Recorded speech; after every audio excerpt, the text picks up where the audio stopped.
Pada video kali ini, kita akan membahas tentang gaya dan bernyanyi lagu daerah pada mata pelajaran Seni Budaya kelas 8 semester ganjil. Lagu daerah biasanya diiringi dengan alat musik tradisional dari daerah tersebut. Suku di Indonesia memiliki lagu tradisional yang berbeda-beda, menggunakan bahasa daerahnya masing-masing.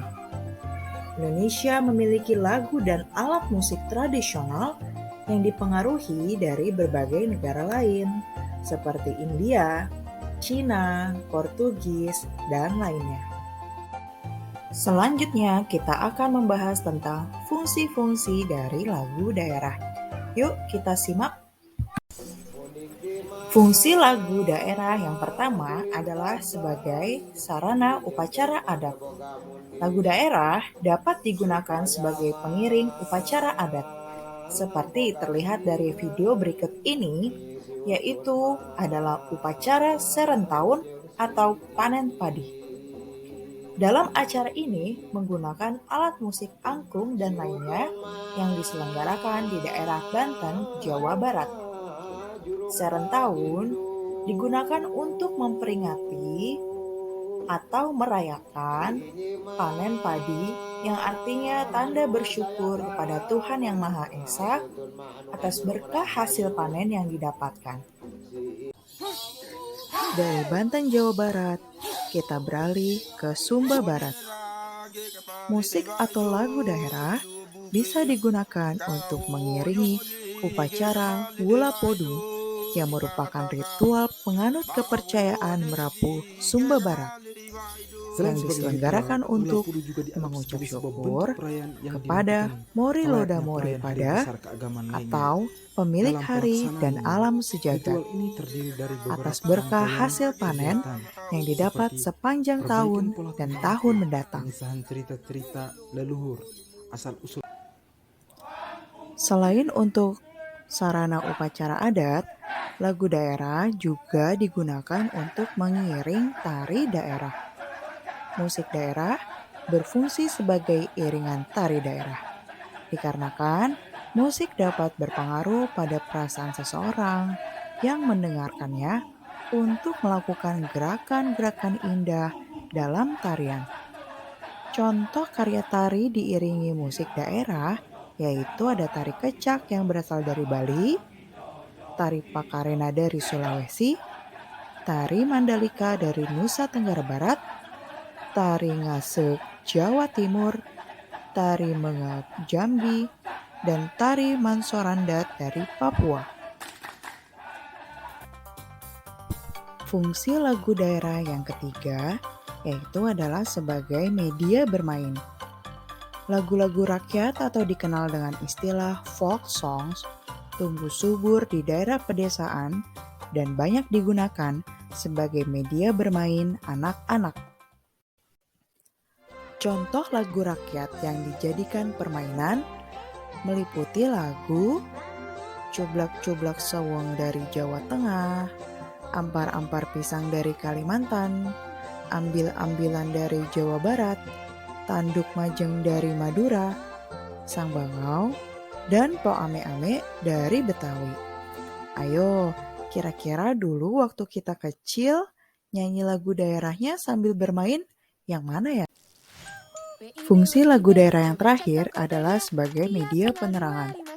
Lagu berikut ini merupakan salah satu media penerangan dari Marketplace yang diadaptasi dari lagu daerah Ampar-Ampar Pisang. Bahasan selanjutnya adalah teknik dan gaya bernyanyi dalam musik tradisi. Setiap daerah memiliki gaya yang khas dalam menyanyikan lagu daerahnya masing-masing, sehingga antar satu dan daerah lainnya pastinya akan berbeda. Gaya dalam bernyanyi lagu daerah biasanya cenderung bersifat turun-temurun dari nenek moyang atau sesuai dengan ajaran daerah masing-masing. Pada umumnya, teknik bernyanyi musik daerah sama dengan teknik menyanyi pada umumnya. Yang membedakannya adalah satu, liriknya menggunakan bahasa daerah setempat. Yang kedua, susunan melodinya sederhana. Dan yang terakhir adalah teknik pengucapan atau artikulasi disesuaikan dengan daerah setempat. Mari kita mengenal keunikan gaya dan teknik penyanyi dari Papua. Masyarakat dan suku bangsa asli di Papua menari sekaligus bernyanyi dan bermain tifa dalam kelompok. Tifa adalah alat musik pukul daerah Papua yang sumber bunyinya berasal dari membran atau alat musik gendang masyarakat Papua. Pada masyarakat Sunda, ada yang disebut dengan mamaos.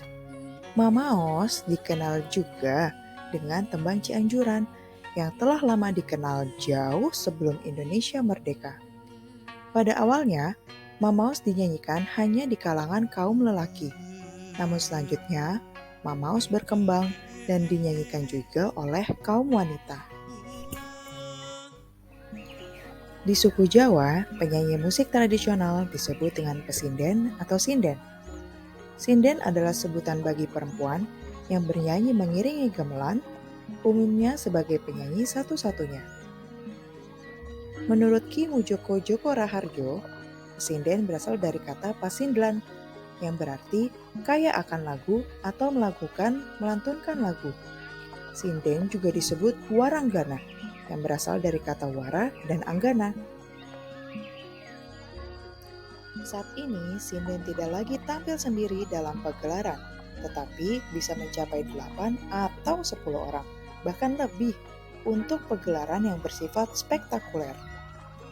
Istilah sinden juga digunakan untuk menyebut hal-hal yang sama di beberapa daerah, seperti Banyumas, Yogyakarta, Sunda, dan Jawa Timur yang berhubungan dengan pagelaran wayang maupun kelenengan. Penyanyi musik tradisional sangat memperhatikan kesehatan badannya agar selalu terjaga staminanya. Hal-hal yang bisa dilakukan antara lain mengonsumsi jamu tradisional, mendekatkan diri pada Tuhan Yang Maha Esa, dan memiliki banyak pantangan yang harus dihindari demi kualitas suaranya. Pembahasan yang terakhir adalah bernyanyi lagu daerah secara unisono.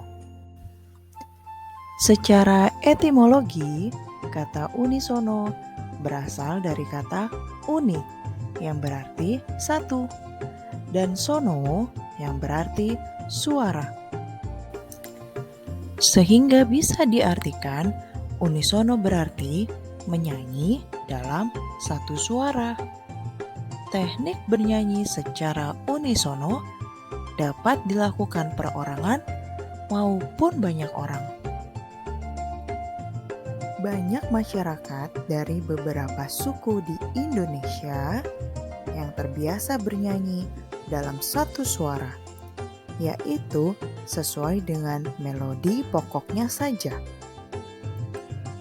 Musik dan lagu daerah di Indonesia sangatlah beragam.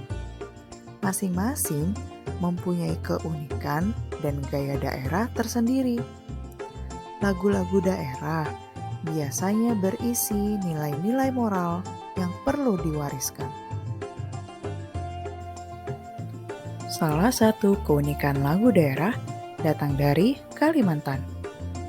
Ternyata, menyanyikan lagu daerah tidak hanya bisa dilakukan sendiri loh, tapi bisa dilakukan secara berkelompok. Contohnya, Madihin ini. Madihin menyanyikan lagu sekaligus sebagai pemusiknya.